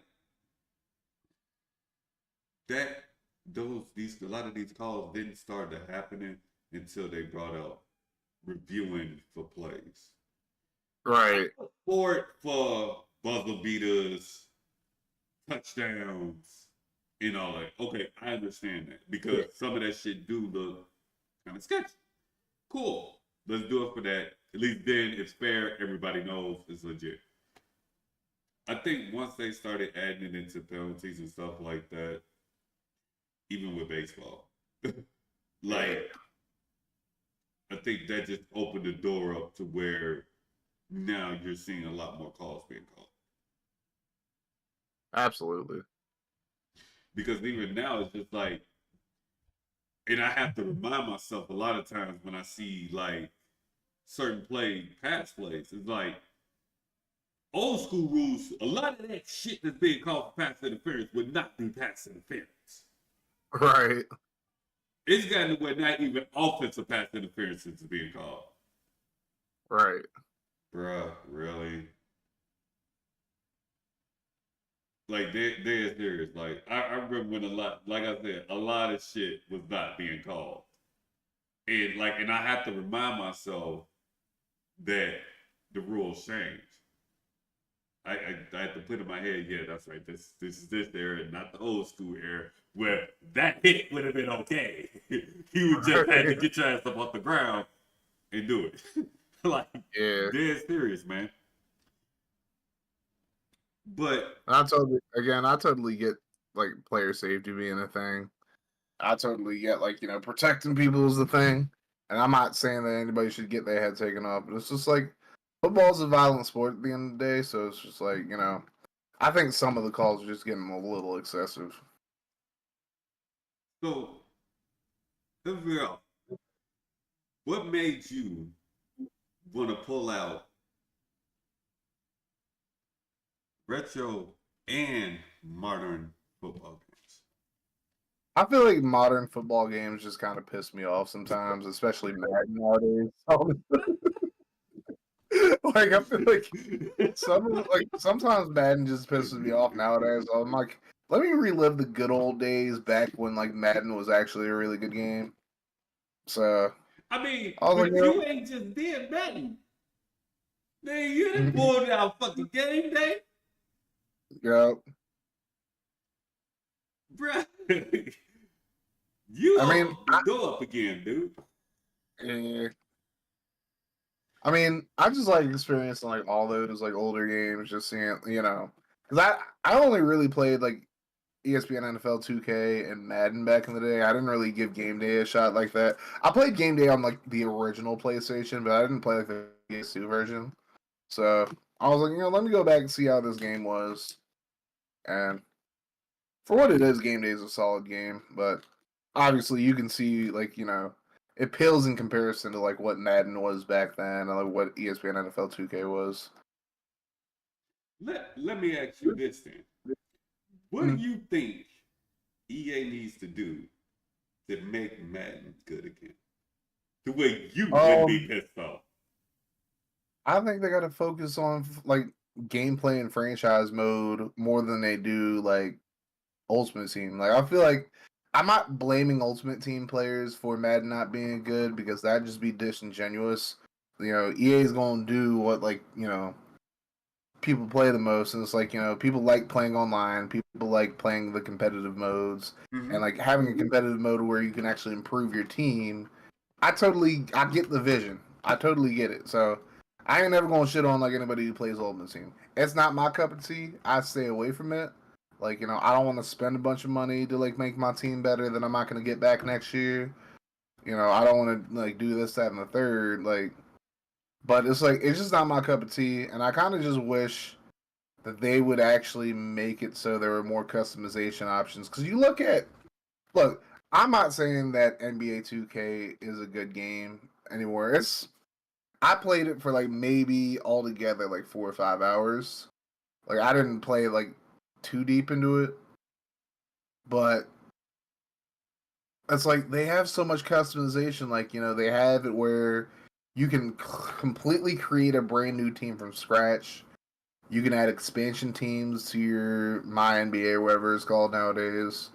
You can add you can add this, that, and the third. You can customize your franchise pretty much completely. You can have different rules added or taken out. You can play it like the whole eras thing was pretty awesome. Like where it's like you could start off from like Kobe's rookie year or Jordan's rookie year, LeBron's rookie year, whatever. It's like having all those things. Like you see 2K have all this shit, and you're just thinking like, well, why can't they do this with Madden? Like, why can't they like make Madden to where it's like you can add expansion teams to a division, or you can create like they're bringing Ultimate or Team Builder back, where you can create your own team. It's like, why are they just now bringing it back? Not that I'm complaining that it's back, because I'm very happy it is back, but it's Yeah. like, bro, like it's just like you look at all this shit that like 2K does, that MLB The Show does, all these other games do. Like even NHL has like expansion teams where you can add expansions. I'm like, when is this coming to Madden? Like why? Like when are we going to be able to like customize the league the way we want it to be? When are we going to be able to add like expansion teams and like play different eras? Like I'd like to relive like the golden days of the Titans back in the like early 2000s, where I could actually get him a ring with McNair there. Like I'd love to do that. I'd love to like go back to even like back in the Oilers days, back in like the early '90s when Warren Moon was a quarterback. Yeah. It's like that's like where I feel like a lot of people are frustrated with Madden nowadays, myself included. Is just like you see, even though 2K and MLB The Show are not even close to being perfect games, especially ask their communities, like they're not perfect games in the slightest. But you see them have all these different things that you can add into franchise modes in those games. And it's just, I think it's a fair question to ask. It's like, why can't we do that with Madden? So I feel like if they add those things in, it will definitely be like, it'll be a good step in the right direction. And I feel like if that happens, like, we gonna be in a good spot. But until that happens, I'm still gonna buy Madden for the content. I'm still gonna play it for the content. Mm-hmm. But I'm always gonna feel like they could add so much more to this game, and it'd be so much more enjoyable for everybody. Shit. Let me ask you this then: do you feel like if the NFL took their license and went to 2K, do you think 2K would do a better job with them? Knowing It's what you hard to know about tell. 2K. Yeah, like I think they do a better job in certain aspects. But again, you look at 2K, like NBA 2K, you look at WWE 2K even. Mm-hmm. There's still a lot of things that they could also add on to those games that they don't have. That people might feel, oh, if another company did like have these games, they'd be better off as well. Yeah. And I feel like I do think that they'd probably do a better job than EA, just because like 2K like EA definitely has started listening to their fan base more, and I could tell like with the new college football game, like I could definitely tell like there are a lot of things in that game where it's just like they're actually listening to us now, Okay. and it's like 2K does a decent enough job listening to like them, but it's like at the same time 2K is kind of topped out on like what they've improved with their franchise mode, so it's just like I do think that they'd probably do a better job as far as like gameplay and whatnot goes, but it's like I don't know how much. I think people kind of overstate how much of a better job they would do. Like I don't think that they'd like really blow them out of the water, but I think the main point that people are looking at is they feel like 2K should have an opportunity to compete with EA when it comes to football. Like people just don't like. It's not necessarily that everybody thinks that they're going to make a better game. It's more so they want to have 2K get the opportunity to make a better game and give EA competition. So like worst case scenario, like EA has to like work harder to make a better game.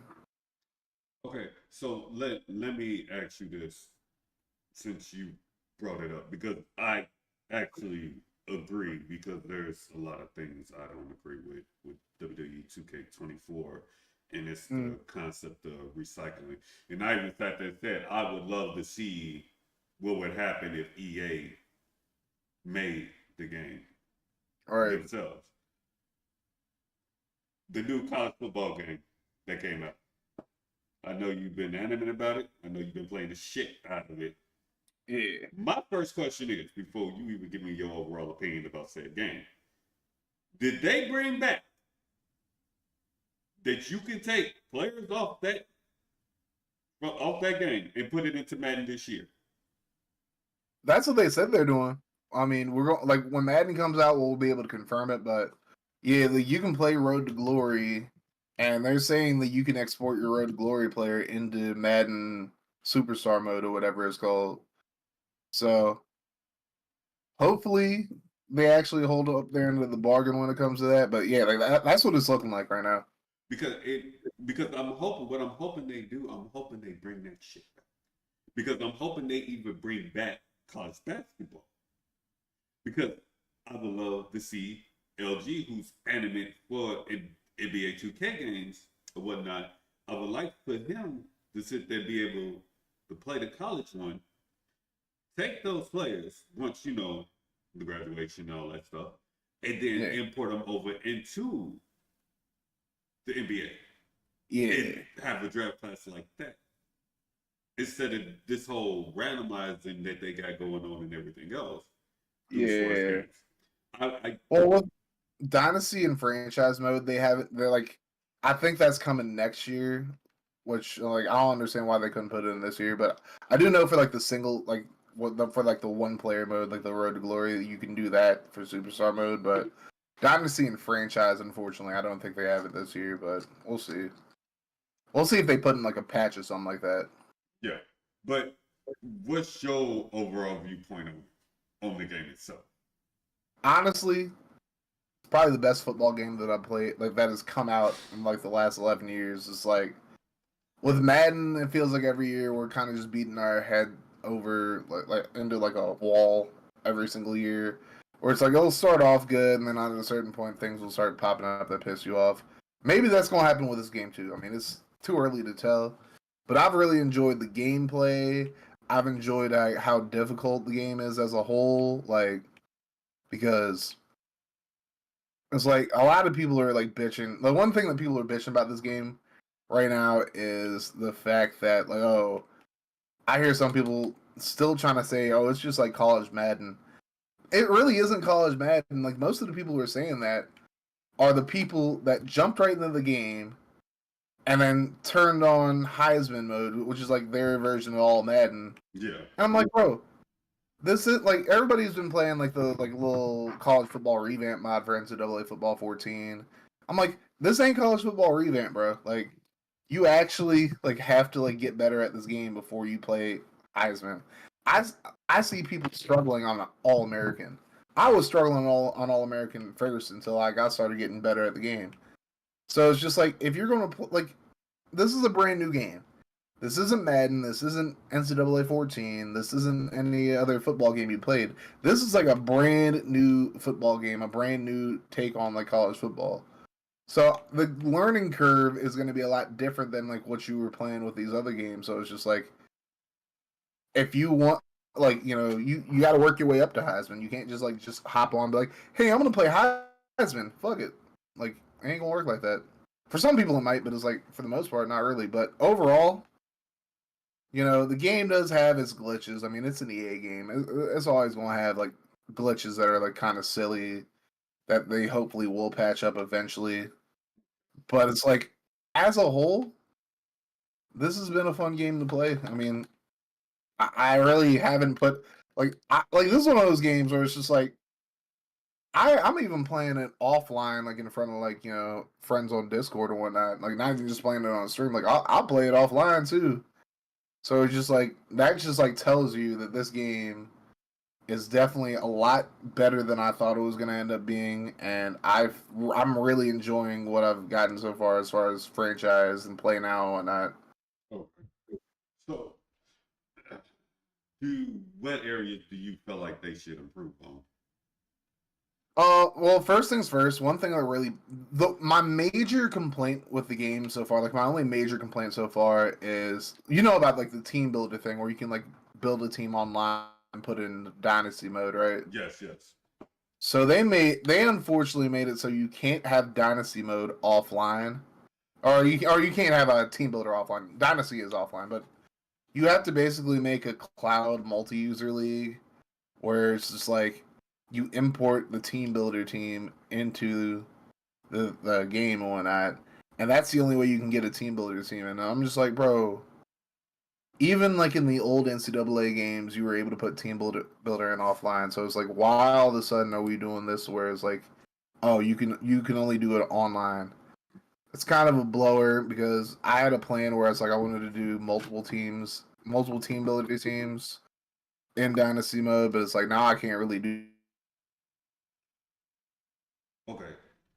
Unless I make multiple accounts, and it's just like I have to pay for multiple accounts, and I'm not doing it. like what we just talked about, like Let being me it like.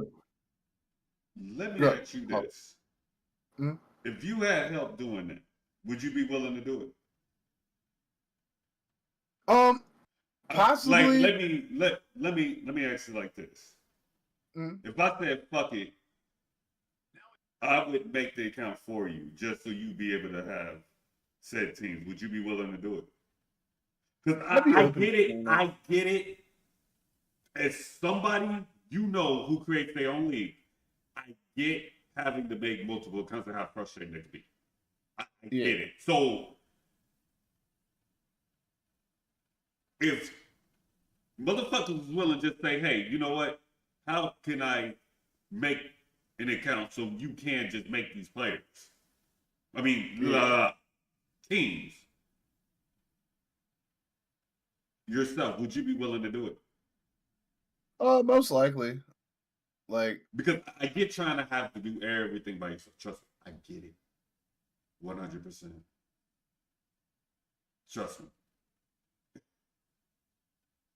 And that's why I'm asking you personally, while we laugh in public, if you had niggas willing to make an account just so that you could be able to make these things, would you be willing to do it?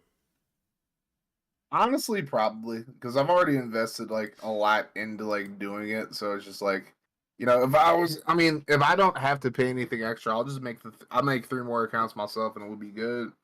But if I gotta pay for, like, I don't want people to have to pay for me. But if people are willing to do it, I ain't gonna say no. Okay. But yeah, we'll definitely Yeah. figure it out. Do this. Find out exactly what it takes to be able to make an account so that you can't just do that. Like if all I gotta do is just make an account and just give you said account and you could just make a team from there, I'll do it. That's fucking what 3-4 minutes out of my day. I'll do Right. it. I'll do it for you. Like I I said, appreciate I'm being understanding as somebody like I said who has to create their own league by themselves. I understand the whole. It's already bad enough you're taking out the time to make all these teams, but then it's like now you're not just doing that. It's that, and you're having to do extra steps Yeah. to do it because of game mechanics. Right. I get it. Trust me. Let me know if all I have to do is just make an account for that. Or now if I have to buy a game, that's totally different conversation. Yeah, absolutely. Yeah, but if all I gotta do is just make an account for you, like an email account or some shit, just so you could just grab it and just make a team, I'll do that. That's nothing. I got you. Dead serious. Like I'm being man to man publicly with you and telling you I would do that if you give me the information that I need to know. I got you. Simple. I'll definitely let you know. But overall, do you feel like the game is worth the price tag, the money, and everything? 1000%. Especially like if you played NCAA 14 and you just had a yearning to play a brand new college football game, like this is the play. This and it's like hopefully the hope that I have is that this will like feed into Madden to where like the next game is gonna be or like Madden like when it comes out in a month is gonna be like a lot better than it has been in years. Like I'm hoping everybody was like saying this game is gonna be like a Madden reskin. It's like I'm hoping Madden is a reskin of this game, honestly, at this point. Because that would like make Madden so much better if they took a lot of the things out of this game and put them into Madden. Wait, Madden's coming out in a month? It comes out next month. I actually did not know that. That shows you how Usually much comes out in like mid-August, I would say. that shows you how much I keep track of that. Like, Right. like the only reason why I knew about NBA 2K21 was because LG said he probably wasn't gonna get it, but I think he ended up getting it towards the end of the year.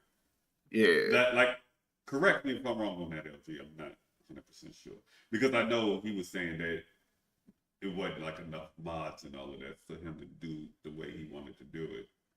Yeah. But which is fair. But yeah, if because I see a lot of people playing it. That's the damn shit at college football. Dead serious. I see a lot of people playing it. Same way when MLB the Show came out, a lot of people was playing that. Rightfully so. Like I sat there and watched a couple people play it, just like I watching you play the college football. I see the big difference. And plus, it's college football. They've been made in years. And I'm hoping with them doing this, they do a college basketball. Right. They need to. Fuck it. March Madness, bring that shit back. That's everybody was enjoying gaming. And I'm not even a big sports player. But I'm telling you, when college football was around, March Madness was around, that's all everybody was talking about. They talked about more than fucking Madden in fucking NBA. Right. Dead serious, man. Here's because I even sat there and said, like I was saying earlier, I would like to see EA do WWE 2K. I would like to see them do. Give them one chance and let's see how they do it. Because I've already sat there and stated, if EA did it, I feel like the same way they do the sports games, they would do WWE. They would actually update rosters and shit like that. Right. Because me personally, I'm tired of the recycling. Because I was sitting there looking yesterday, trying to see like who all had interests, what all was out, et cetera, et cetera. I'm like, bro, a lot of this is recycled from last year. A lot of it is. And I hate it. And you know the crazy part is, for as much shit as everybody try to shit on AEW, every day he is using certain people's shit from AEW. Like, what are we doing here, y'all? I'm Like, saying, like, what are we doing here? It's like, okay, is it just convenient just to hate? That that's all it is. I know the answer to it, but it was kind of rhetorical. It was kind of Yeah, rhetorical.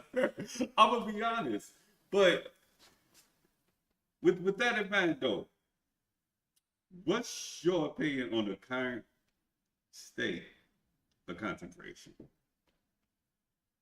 Well, um, as somebody who is in a very, very saturated niche at the moment, because everybody, like, bro, when I say everybody is playing this new college football game, everybody, I'm watching people who play 2K play this game. I'm seeing like, bro, Johnny Gargano was just playing this game on Twitch like the other day. So it's like, I would say, like, you know, depending on what your niche is, shit's really, really, really overly saturated right now.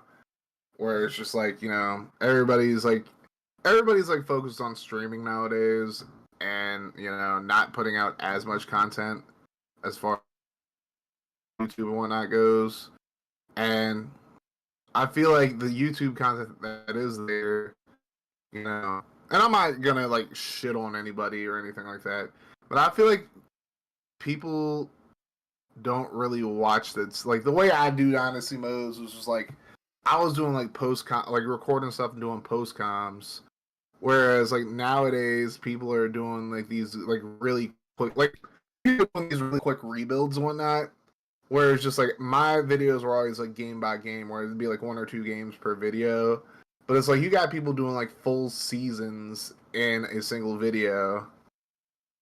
And I guess that's the tech nowadays. I guess that's like what people like to watch nowadays. But it's just like it's kind of like, you know, it's kind of like sad in a way that it's like, you know, people aren't really like investing like into like a full series. They just kind of get the satisfaction all in one video, like the satisfaction of a full season in just one video. And I'm just like, you know, if that's what works, if that's what like the is that's what the algorithm's gonna push through, if that's what people want to watch, cool. But it's just like, damn, like, you know, I kind of miss like the old school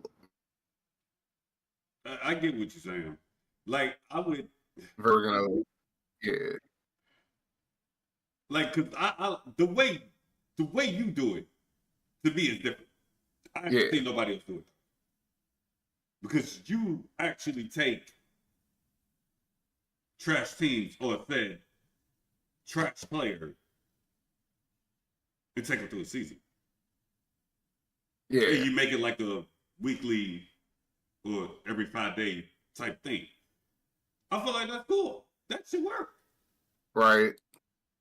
and you're consistent with it. It's not like you're, because how many games you in right now? What, 4, 3 or 4 right now, if I remember right. So with Prior to the the dynasty I was doing was just like kind of like testing out the game and whatnot, but it's like I got through. you keep freezing up The, too. I was just enjoying the game. Where it's like usually I'm just gonna do like 3 games per stream or whatever, and just like make them all their own individual videos. But you know, let me reset my Wi-Fi real quick. Yeah, yeah. And see, here's my thing. I would think because it's sports and it's a video game too, I would think it would get pushed more just because you're practically on two big categories. You know what I mean? Right, Like even when I put in sports in the YouTube, I get both. right. You know what I mean? I actually get the games and I get actual sports shit that's going on. Yeah, Which is cool. Like, don't get me wrong. That's cool. They need to do that more. I feel like. I agree. Because that's all one thing. At least in my opinion. I'm not YouTube. But I feel like nowadays, I've actually felt like this for a long time. A lot of people don't look at or don't consider the amount of effort has to go in for dynasties, for e-leagues, and things of that nature.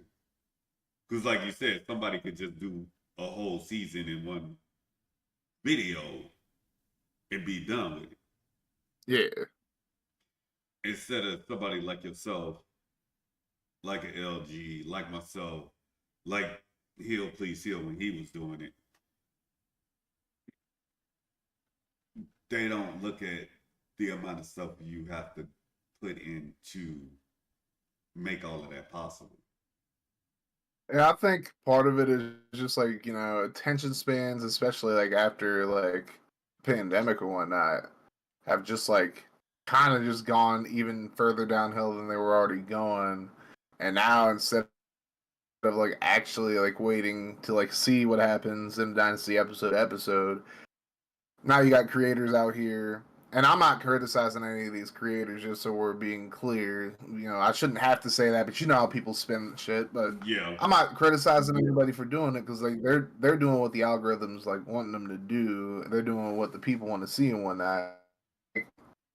It gets annoying because it's like now all these kids with like no attention spans are just like, oh, I just want satisfaction right now. I don't want to wait for like, a whole season to go through in like 12 episodes, something like that. I want this right now. Let me just get this. And you know what? To the creators that like making that content, hats off to them. But it's like I'd rather just do it the way I've been doing it, which is like, actually like, having storylines, actually like, going through a whole season in multiple videos instead of just one. Yeah. Like, But again, what works for other people works for them. It's not it's like no tea, no shade, and nothing like that. I'm just saying, like, I kind of wish we'd go back to like the days where people actually appreciated the way like the old school franchise and dynasty videos were. It was all like split up in storytelling and everything else. Right. Whereas nowadays it's just like, oh well, I play the full season.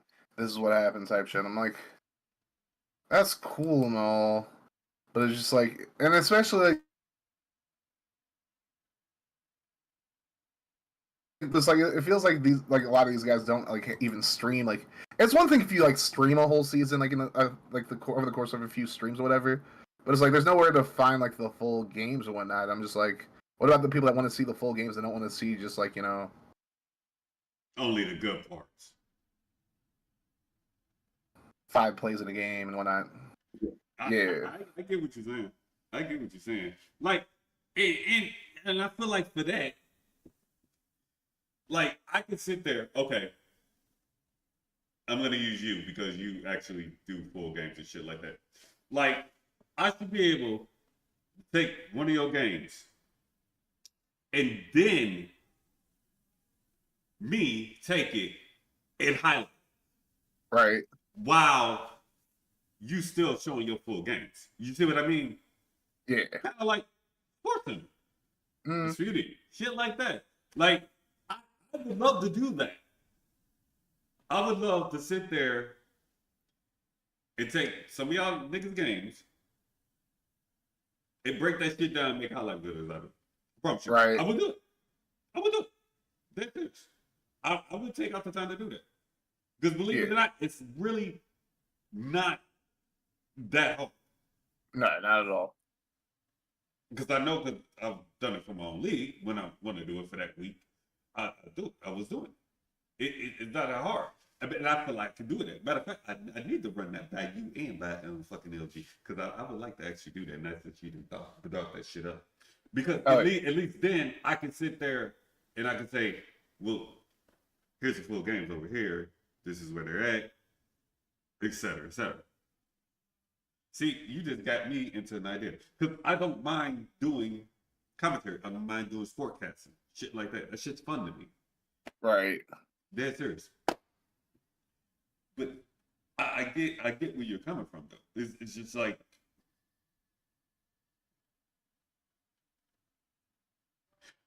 the quality thing went out the window. Right. I get where you're coming from. You really just I'm glad we had this talk. You just gave me a hellified ass idea because Hey. I can literally sit here and do that. Dead serious. Like I swear to God. Like, dude, I just came up with a whole idea. Like I could literally take one of your videos, take one of LG video, put them both of them bitches together and do highlights of it and make a whole show out of it. There you go. Damn fucking You got my serious. permission to do it. Just that fucking fast. I just Definitely got my permission. woo shit. What? Things I come up with off the top of my head. There you go. And you just started that college football shit? Right. LG, he just garbage. He garbage at whatever he plays, so it don't matter. He go garbage. I keep trying to tell y'all that man 500, number 500 in the world in Killer Instinct. He's still garbage. He garbage to me. Don't talk about that shit. You probably want my ass to kill this thing. Like, in all fairness, I can't say nothing. You know. I played. I got the goal, and I was like, man, I seen these killer motherfuckers. I said, nah, fuck that. I told Ron LaBelle, I was like, I told him I'd whoop his ass in guilty gear. I tried playing that shit. Like, nah, you can have that shit, sir. Ain't no goddamn way. Right. I just be talking shit. That motherfucker, though, I think he's like one of the best in the fucking world. He don't get enough recognition, though. Right. Dead serious. I don't like he a better person than me because I have zero patience for the FGC. Zero. Right. I don't blame you. I don't. That's what I told you. I told you earlier. I like what I like, and I avoid fandoms because people can't handle difference of opinion. Right. I don't. I just feel like there's too many elitists. Way too many. If I'm just being honest about it, to where if you're not playing stuff the way they want you to play it, They're gonna start crying. You're not good at the game and all of that. Like, bro, if my mindset is to min max every single fucking game I play, I would not have fun at all. That's not even being funny. That's dead serious. Right. Like, I have more fun when I try to make the impossible and the shit that don't make zero any type of sense, and somehow I can still make it work. Yeah, I might die a lot, but hey, I find a way to make it work. You say, gotta find a way to win. Exactly. Make that shit to win. That's why I like the fact that you don't just take some OP broken ass team and run the season with it. You take most low ranked motherfuckers. Nah, I just get more satisfaction out of like. And just you able to somehow find a way to bring that player team and just bring them up. Yeah, I just get more satisfaction out of like building like really bad teams. Like, you know, because anybody can take like Alabama and win a national championship first year, whatever. Like, you know, obviously I did that with FSU, but it's like literally the whole point of the FSU thing was just like see how the game mechanics work, see how the dynasty works or whatnot. Where it's just like I'm not planning on using FSU like long term or nothing like that. I'll play that same dynasty offline now, but it's like the whole point of me like using FSU was just like, you know, I want to find out how dynasty works. You know, if I win FSU a national championship in the process, that's cool too. But it's like I'm just trying to figure out how the dynasty shit works, and lo and behold, we figured it out. So, With that in mind, though, boss man, tell these motherfuckers where they can find you at, man. alrighty, y'all. So, I usually I multi-stream on Twitch and on YouTube. So, at YouTube, you can find me at youtube.com/at Nelson Bulluck Gaming. That is my main channel. I also have another channel as well on YouTube called Nelson Bulluck LPs. Basically, it was kind of my Let's Play channel for a while, but now I'm mainly focused on doing like hardcore Nuzlocke and Pokemon. But I have plenty of other content on there. Like I was playing this game called Cassette Beast, which is like a very similar game to Pokemon. I'm actually gonna try to finish that up as well because I haven't played that game in months now. I have some other content as well. You can find me on Twitch at twitch.tv/Nelson Bulluck. I'm also on Kick every once in a while, so it's like kick.com/Nelson Bulluck as well. And just look for Nelson Bulluck anywhere, like Twitter, Instagram. You guys will find me over there. I also have a SoundCloud. I'm starting to work on some music as well. SoundCloud is Nelson Bulluck as well. So, yeah, go check me out, y'all. Y'all, I want to thank y'all for coming by for this session of coffee and conversation. Dude, get this man a checkup because all his stuff, as you can see, he always tries to start stuff from the ground up. He tests things out, he raises it. As you can see, he gives an honest viewpoint from sports to wrestling, even to video games. Y'all be sure to give him a check out. Links to all his stuff is also in the description of this chat. I want to thank y'all for coming by today. We're going to get up out of here. Nelson Bulluck Gaming. I am the Riddler. As always, don't forget to like, comment, and to subscribe. Y'all be good to each other. Stay out of bad trouble. Good trouble is okay. Till next time, y'all. This has been Coffee and Conversation. I need another cup any damn way. I ain't going to lie to you. But we're going to get up out of here, y'all. I feel that. And y'all take care of each other. See y'all.